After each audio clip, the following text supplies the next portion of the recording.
Xonani o'rtasiga kalona tushunib bo'lmaydigan narsa bor.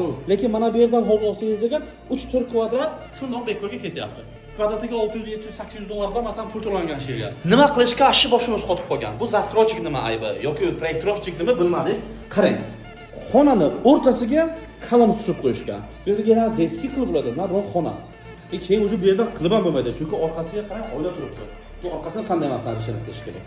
Bilmadim, lekin mana shunaqa holatga nima qilish kerak? Lekin xonani o'rtasiga kalona tushunib bo'lmaydigan narsa bor-ku. Kommentariyada yozib qoldiringlar, nima qilish kerak? Bilmadim, lekin shunaqa holatda. Решение biz topyapmiz, lekin afshi xunuk bo'ladi. Afshifga qilamiz, nima qilamiz, kuxni garnitur qilamiz, lekin afshi xunuk chiqib qoladi.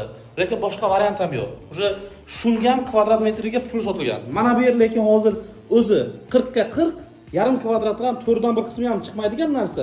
Lekin mana bu yerdan hozir olsangiz ekan 3-4 kvadrat shundoq bekorga ketyapti. Kvadratiga 600, 700, 800 dollardan masalan pul to'langan she'rga. Nima qilish kerak bilmayman lekin.